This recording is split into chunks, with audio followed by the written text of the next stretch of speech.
안녕하세요. 반갑습니다. 오늘 참 행복한 날입니다. 하나님께서 저와 여러분의 가정에 준비하신 하나님의 은혜와 평강이 넘쳐나기를 예수님의 이름으로 축복합니다. 마가복음 9장 38절로 50절에 있는 말씀을 중심으로 조화와 화목, 소금으로 이루라 라는 제목으로 말씀을 나누고자 원합니다. 하나님께서 우리의 정체성을 가르쳐서 너희는 세상의 빛이다, 너희는 세상의 소금이다 라고 말합니다. 세상의 빛과 소금, 그리고 우리 영광, 광염, 그래서 교회들도 이름을 그렇게 많이 지었던 때를 기억해 봅니다. 초창기 때는 이 이름이 굉장히 아름답고 멋있는 이름이었어요. 그래서 소금같이 방부제 역할을 하는 기독교인들이 많았으면 좋겠다라는 부분이 있고, 맛을 낼 줄 아는, 세상을 살아감에 있어서 맛을 내는 기독교인들이 됐으면 좋겠다라는 생각해 봅니다. 그리고 아울러 어두운 세상에 밝은 빛을 비추는 희망이 되었으면 좋겠다라는 것이었습니다. 그래서 소금과 빛과 소금을 거꾸로 하든 이렇게 하든 간에 우리는 놀라운 우리의 정체성에 대해서 다시 한번 가져봅니다. 기독교인은 소금과 빛의 역할을 감당하는 모습, 즉 빛은 아니고 소금도 아닙니다. 그런데 빛의 역할을 하고 소금의 역할을 한다는 의미에서 굉장히 의미가 있습니다. 우리는 빛에 대해서 이미라도 많이 말씀을 해왔기 때문에 소금에 대해서 함께 언급하면서 조화와 화목이란 제목으로 함께 우리가 나누면서 우리에게 소금 언약으로 주시는 하나님의 말씀을 갖고 살아가는 사람들은 어떠한 삶을 살아가야 되는가, 도덕적으로 이렇게 살아가야 된다라고 얘기할 수도 있습니다. 맞습니다. 예수 믿는 사람은 기독인입니다. 왜? 그리스도를 따르는 사람들, 그래서 기독인이 되는 것입니다. 우리는 그걸 크리스찬이라고 말하고, 우리는 예수님을 따르는 제자들 이렇게 말하기도 합니다.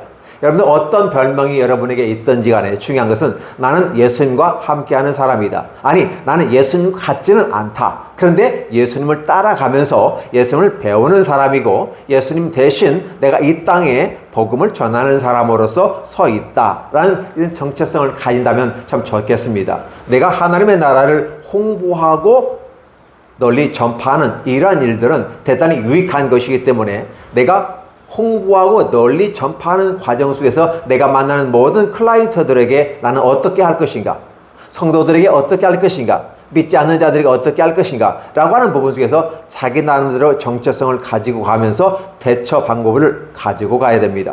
당연히 하나님의 아들, 딸들에게는 보다 친절하고 행복한 모습으로 웃음 띤 얼굴로 해야만 할 것입니다.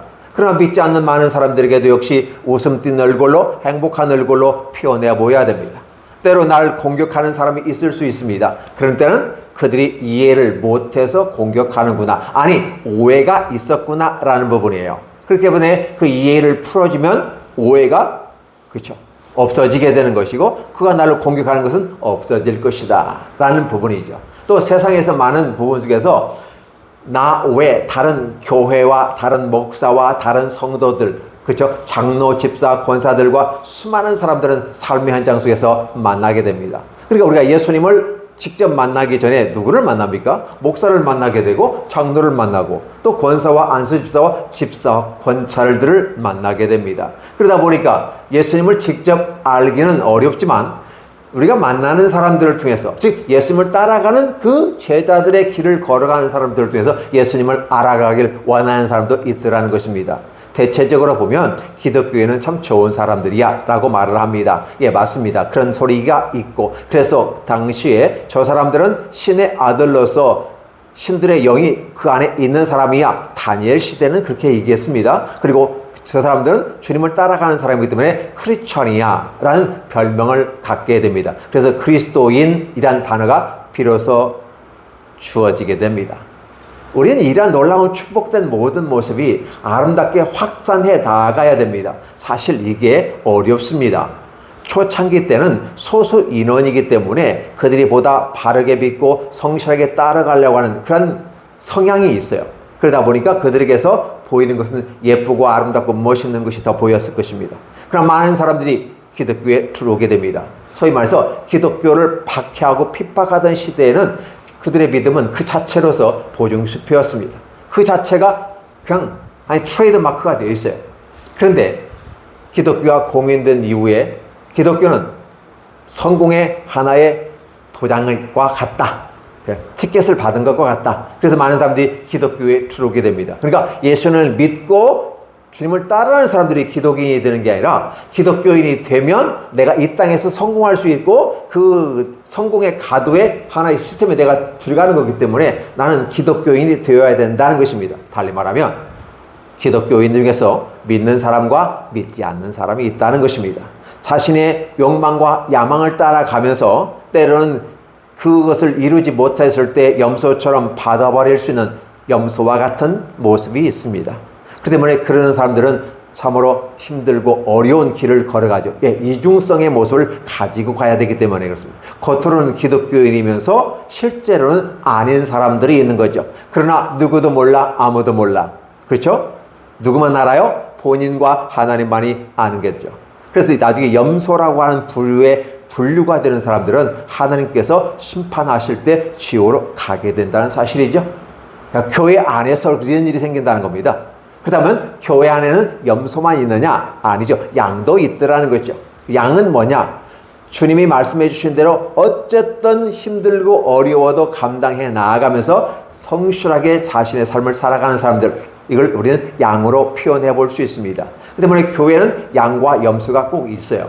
그래서 세상 사람들이 바라볼 때는 예수 믿는 너희들은 왜 그래? 라고 했을 때 그 사람들은 누가 보여줬을까요? 아마도 각도상에서 보면 염소 쪽을 많이 바라보면서 교회를 대표한, 사실 염소가 교회를 대표할 수도 있습니다. 그런데 그 모습 가운데 바라봤을 때 염소 같은 모습들이 많이 보이니까 너희는 왜 그래? 라고 하는 것이죠. 그러나 또 따라 보면 교회 양을 각도를 달리해서 바라보면 야, 양들은 참 그래. 그래, 멋있어. 그렇게 가야 되지. 목자를 따라가는 것처럼 그렇게 가는 거야. 이렇게 하면서 좋게 바라보는 사람도 있다는 거죠. 그래서 우리는 늘 모든 것이 동서남북의 육각형의 어떤 구조 속에서 바라볼 때 바라보는 관점에 따라서 다르게 바라본다. 그래서 우리의 관점을 좀 새롭게 해보는 것은 굉장히 유익한 것이다. 오염된 안경을 쓰고 계속 바라보면 오염된 세상만 보이게 되니까 계속 불평과 짜증이 나올 수밖에 없습니다.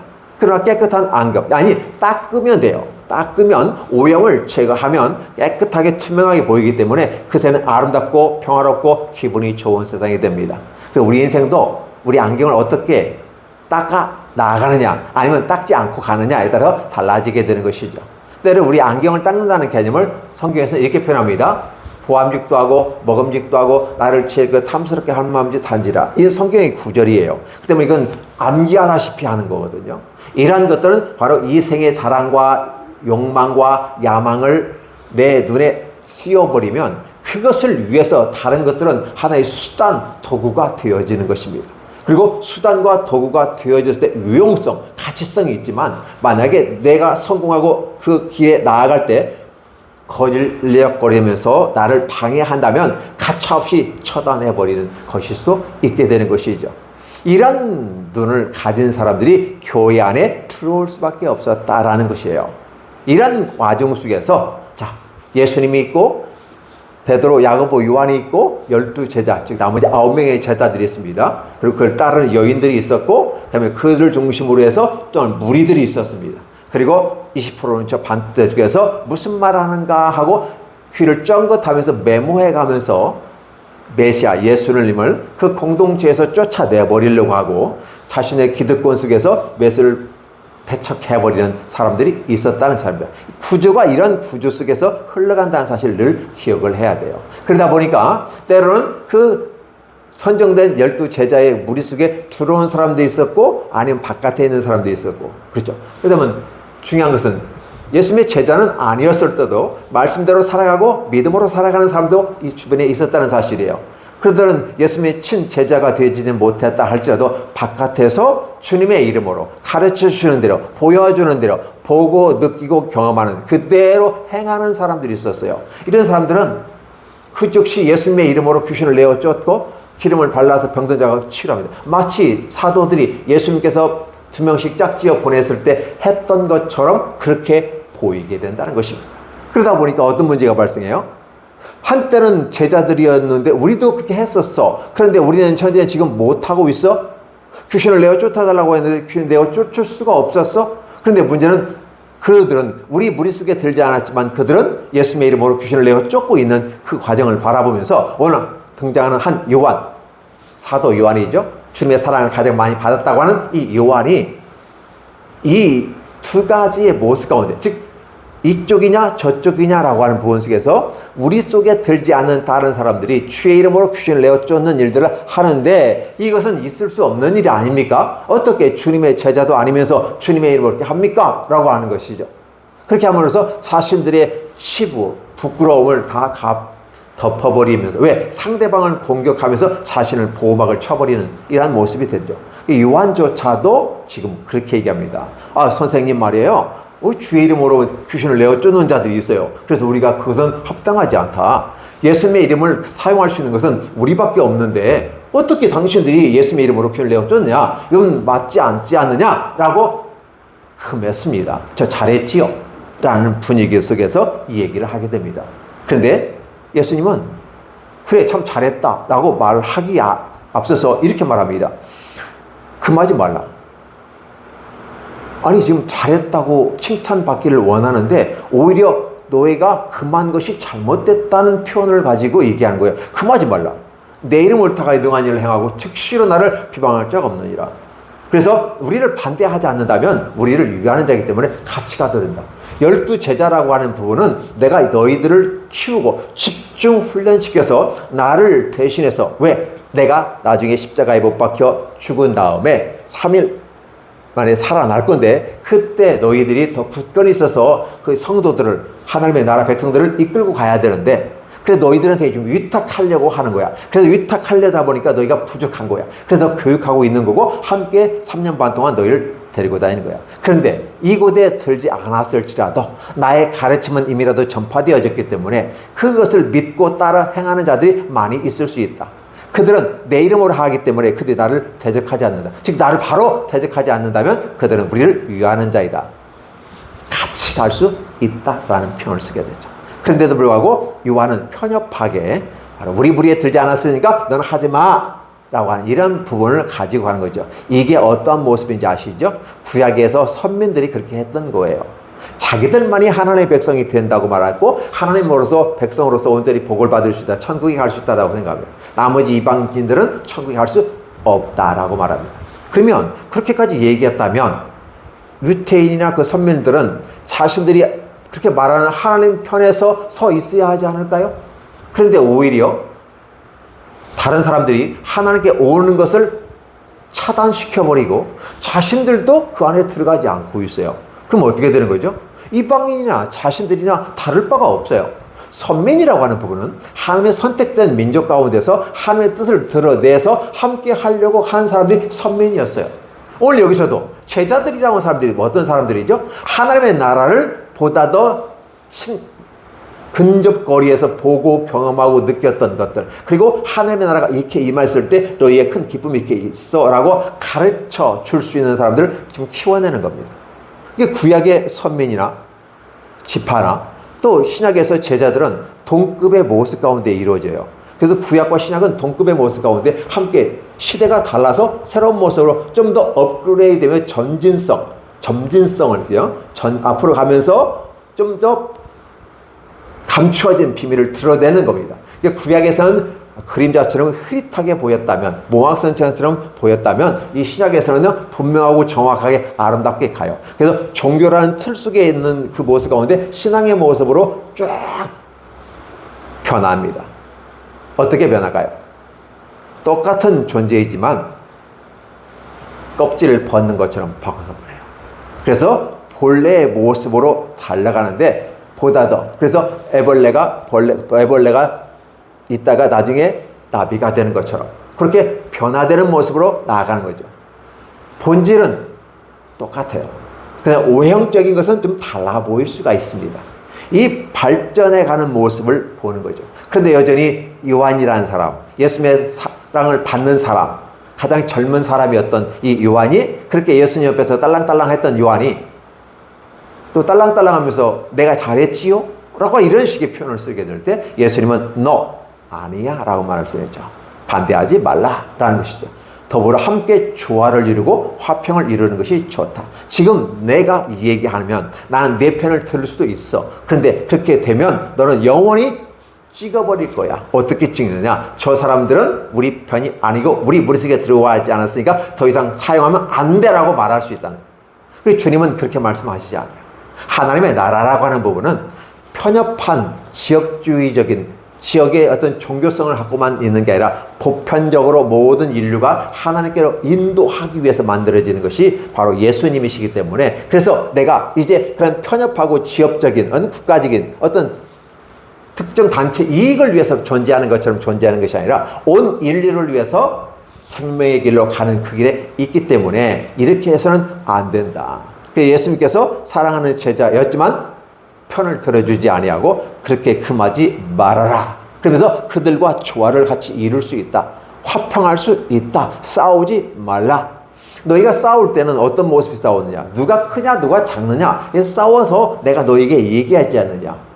크고 작음의 문제가 아니라 바로 이 어린 아이에게 물 한 그릇 대접하고 소자에게 행하는 것이 곧 나에게 하는 것이고, 나에게 하는 것은 나를 보낸 하나님에게 하는 것이다. 따라서 너희는 하나님의 복을 받을 수 있다.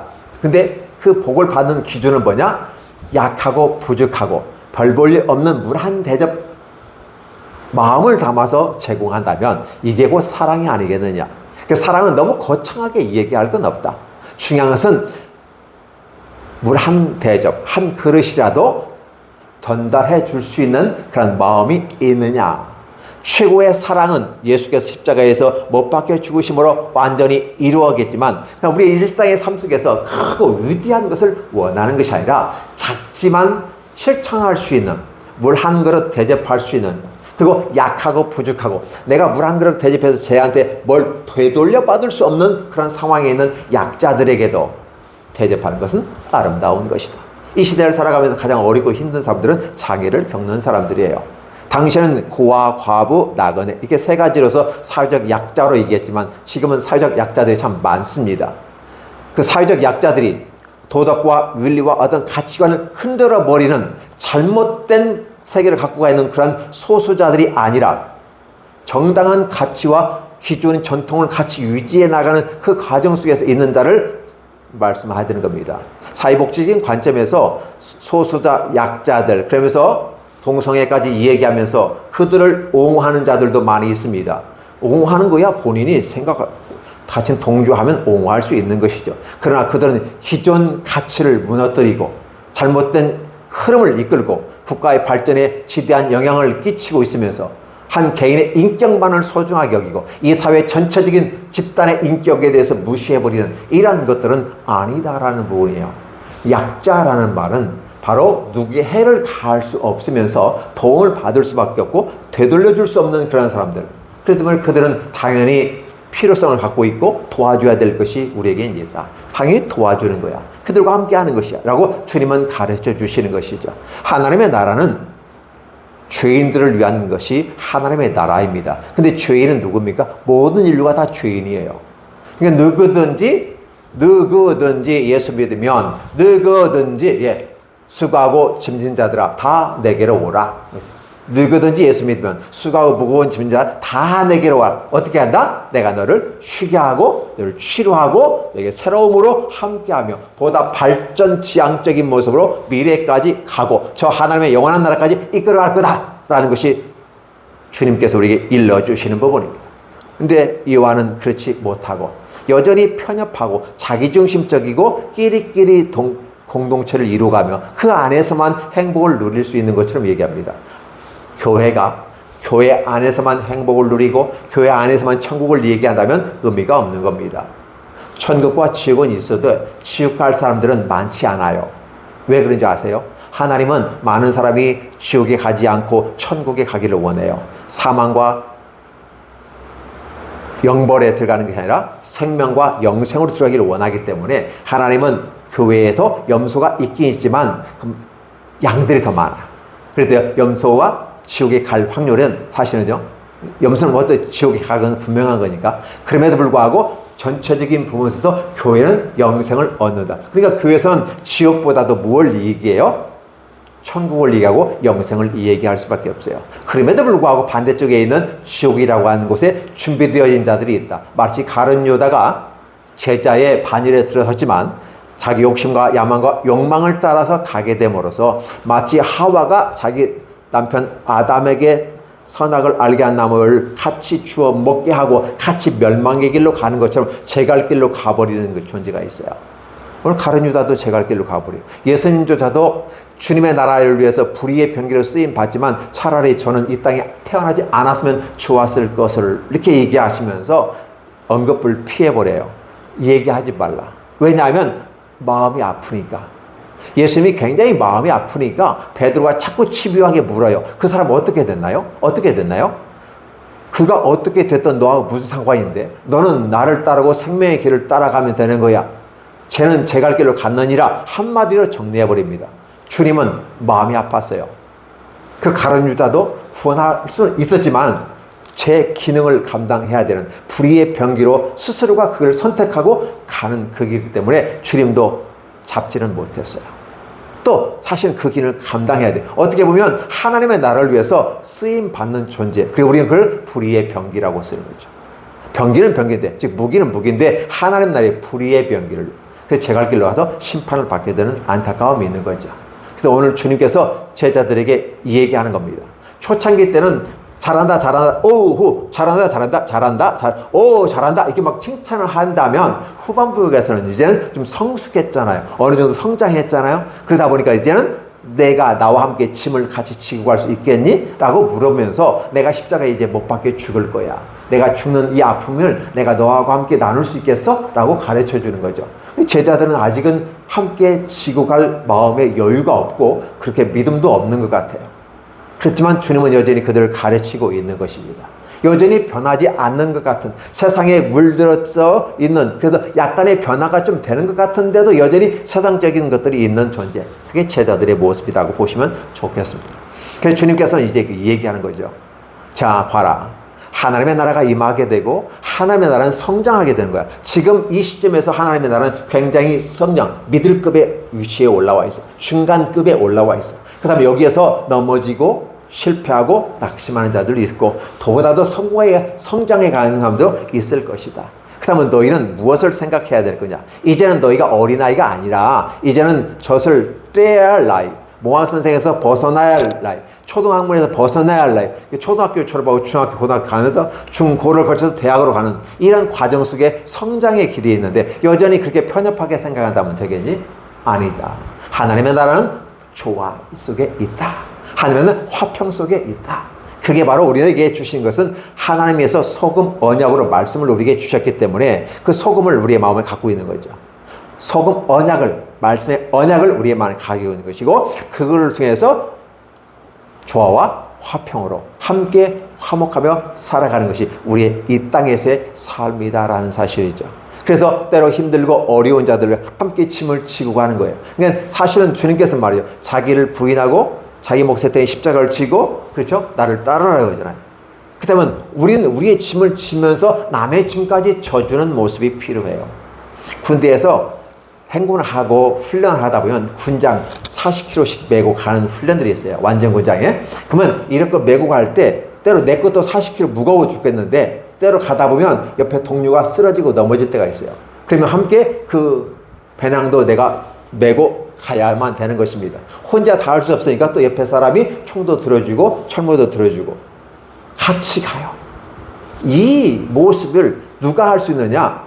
바로 책임성 있는 사람, 성장한 사람, 짬밥이 좀 있는 사람, 이런 사람들이 고참들이 메고 갑니다.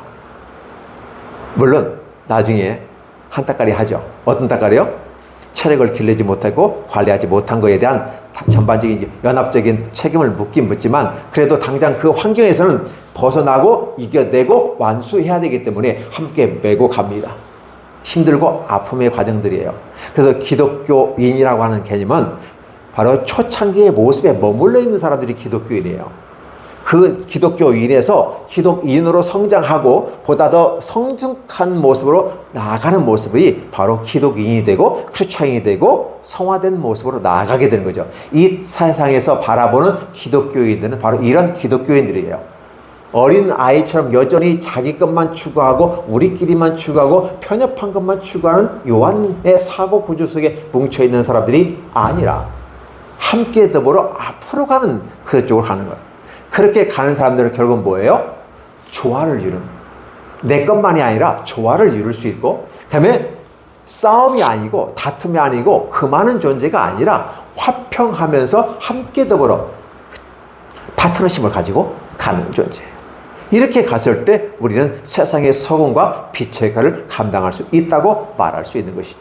그 과정 속에서 주님께서는 심각하게 얘기합니다. 우리는 천국에 들어간다는 개념은 행복을 위해서 갑니다.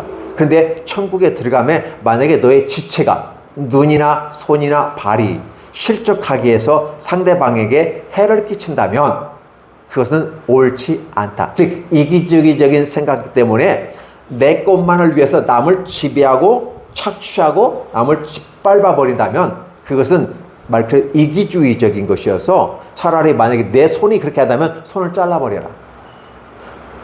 두 손 갖고 지옥에 가는 것보다 한 손 갖고 천국에 가는 게 낫지 않겠니? 라는 거예요. 너희가 발이 어떤 행동과 어떤 모습으로 어떤 걸 가든지 간에 너의 발이 잘못된 길로 인도한다면 이런 데 지도자들의 문제 아니겠습니까? 제대로 온전히 인도한다면 너는 한쪽 발을 잘 잘라버려서 쩔뚝거리는 외발로도 천국에 가는 것이 낫지 않겠니? 라고 얘기하는 거죠. 지도자들 향해서 얘기하는 겁니다. 그리고 너의 눈이 만약에 실족하게 하면 하루 눈에서 한쪽을 빼버려라. 그러니까 이쪽도 보고 이쪽도 보고 많이 보고 통합적으로 생각하면서 분석하고 무엇이 옳고 그름인지 보게 만들었는데 우리 눈이 두 개가 욕심에 치우쳐 버리면 차라리 그 욕심에 있는 한쪽을 제거해서 눈을 빼버려버려서 그러면 어떻게 돼요? 장애가 되는 거죠. 그럴 때 한쪽 눈을 갖고라도 천국에 가는 게 낫지 않겠느냐라고 강조를 주고 있다는 사실이죠. 그리고 이러한 부분 속에서 실족하게 하는 일은 누구냐? 바로 약하고 부족한 이 땅에서 도움을 필요로 하고 하나님의 나라 사랑을 간절히 갈구하고 요구하고 있는 그들을 실족하게 한다면 차라리 넌 연자맷돌 매어서 목에 바다에 풍덩 던지는 것이 낫다. 연자맷돌에 매어서 한다면 다시 살아올 수가 없어요. 연자맷돌이 무겁기 때문에 돌 성분 때문에 쭉 가랍니다. 차라리 죽으라는 거예요. 지옥에 가라는 말이에요. 그러면 결국은 뭐냐면 왜 그렇게까지 하나님은 하시느냐? 하나님의 나라는 이 어린 소자와 같은 자들이 가는 것이다. 천국에 들어가는데 천국에 남이 들어가지 못하도록 이방인들이 들어가지 못하도록 하나님의 이름으로 이방인을 못 들어오게 막아버려요. 첫 번째 이방인이 들어오지 못하도록 하나님의 보호막을 치면서 막아버리는 것 첫 번째. 두 번째, 자기들도 그게 들어가지 못해. 그 말은 무슨 소리냐면 하나님이 주신 말씀과 율례를 그들이 말하면서도 그들은 지키지 않고 있고 자기 자신도 들어가지 않는 거예요. 이것이 두 번째입니다. 그렇죠? 자, 그러다 보면 선민이든 이방인이든 떠나서 힘없고 백없고 능력 없는 그런 어린 아이 같은 존재가 만약에 먼저 믿은 자에 의해서 실족하게 된다면 차라리 너는 연자맷돌 메고 가는 게 낫다. 왜냐하면 그 생명을 그 핏값을 너에게서 물을 거다라고 하는 것이에요. 그렇기 때문에 이제 성숙한 단계에 있는 제자들에게 좀 엄하게 좀 중하게 그렇죠? 따지고 묻는 겁니다. 그러면 너희는 도대체 어떻게 생각하느냐? 내가 이렇게 가르치고 있는 내용을 너는 어떻게 받아들일 거니? 거부할 거니? 아니면 그냥 중간에 미적미적할 거니? 아니면 수용할 거니? 물어보는 거예요. 그래서 이제 정상적인 기독인, 그 크리스천, 그리스도인 이렇게 기독교인에서 성장하며 성숙해가는 과정 속에서 있는 기독인들, 크리스천들, 그리스도인이라 칭찬받는 사람들은 바로 어떤 삶을 살아야 한다? 남을 배려하는 사람. 그리고 그들이 실족해서 예수님을 떠나버리고 지옥에 가는 일이 없도록, 그렇죠? 그렇게 가게 없도록 해야 된다. 만약에 그런 일이 있다면 차라리 내가 연자맷돌 메고 가는 것이 더 나을 수도 있다. 보다 더 하나님의 나라에서 엄격하게 얘기하고 성숙한 사람은 이러한 책임을 질 수가 있는 거야. 그런데 만약에 이렇게 하지 않는다면 어떻게 될까? 싫어하겠지. 세상 사람도 싫어하고 교회에 들어오지 않는 사람도 싫어하고 않으면서도 공동체에 들어오지 않는 사람도 싫어하고 교회 안에서도 싫어할 거다. 그 다음에 진정한 교회도 마지막에는 심판을 받게 되는데 양의 위치에 서 있는 사람들, 이 사람들의 생각을 갖고 갔으면 좋겠다. 그들은 그리스도인이고 신앙인이고 크리스찬이다. 그들은 신앙을 준수하고 간다. 성장하는 모습으로 간 사람이다. 염소는 여전히 자신의 야망과 욕망과 그 아집에 머무겨서 자신의 성장과 그것만을 위한 것으로 한 사람들이 있다. 그것이 목사일 수도 있고 장로일 수도 있고 집사일 수도 있고 평신도일 수도 있다. 누가 양인지 염소인지는 나중에 주님께서 평가하지만 그 드러나는 것으로 평가받게 될 것이다 라는 사실을 얘기하는 거죠. 그러면 그 드러나는 평가는 뭐냐면 자기 희생을 통해서 어린 아이에게 물을 대접하는 수고와 노력을 아끼지 말고 그 어린 소자 하나를 귀하게 여기면서 하나님 나라의 주역으로서는 저들을 양육하고 지원하는 것은 아름다운 일이다. 따라서 어른들을 상대로 목회를 하는 것보다도 어린 아이를 중심으로 목회하는 것이 당장 경제적인 것이고 교회 성장에서는 부족하지만 어린 아이에게도 관심을 가져줘야 되고 한국교회는 주일학교에 엄청나게 신경을 써줘야 됩니다. 그 아이들이 교회를 이끌어갈 수 있고 능력을 행할 수가 있기 때문에 미래지향적인 부분에서 그들은 성장할 수 있기 때문에 그렇습니다. 그래서 교회가 주일학교 다시 일으키기 운동을 해야 되는 근거가 되기도 하는 것입니다. 오늘 기독교인들은 정상적인 기독교이고 그리스도이며 칭찬받는 크리스찬이란다면 바로 자기중심의 이기주의가 좀 개인주의 성격을 좀 벗어나서 이타적인 모습으로 하나님을 위하고 이웃을 위하는 사랑하는 모습으로 가면서 자기 희생을 통한 섬김의 모습이 참 필요한 시대이다. 그게 바로 크리스찬이고 기독인이고 그리스도인이다. 이렇게 됐을 때 우리는 칭찬받을 수 있다라고 말하고 이렇게 했을 때 많은 세상 사람들에게 빛과 소금의 역할을 감당할 수가 있는 것이다. 자, 그렇다면 이제는 선택이 남았다. 여러분이 그 일을 할 것인지 안 할 것인지 나를 따라올 건지 나를 거부하고 갈 건지. 그래서 이제 결국은 양과 염소의 그 길에 너희는 서게 될 것이고 그런 말미암아 너희는 선택한 것에 따라서 평가를 받게 되고 평가에 의해서 결론이 주어질 것이다. 무엇을 선택할 것인가? 오늘 주님은 저와 여러분에게 질문합니다. 여러분이 대답하셔야 합니다. 좋은 길을 선택하시기를 예수님의 이름으로 축복합니다. 기도합니다. 하나님 감사합니다. 함께 말씀으로 우리에게 주셨습니다. 어렸을 때는 몰랐지만 성장하는 과정 속에서 책임이라는 것도 있고 의무라는 것도 있고 그래서 어른이 되어가는 과정 속에서 법적인 책임까지 칠 수 있는 그러한 모습으로 우리가 성숙하기 원합니다. 그렇게 하기 위해서는 우리가 소금 언약인 말씀을 우리 마음속에 가지고 어떻게 조화와 화평을 통해서 우리 편이든 아니든 간에 더불어 함께 어떻게 조화와 화평을 이룰 것인지를 생각할 수 있는 성숙한 크리스찬들, 기독인이 되게 하여 주시옵소서. 예수님의 이름으로 축복합니다. 아멘.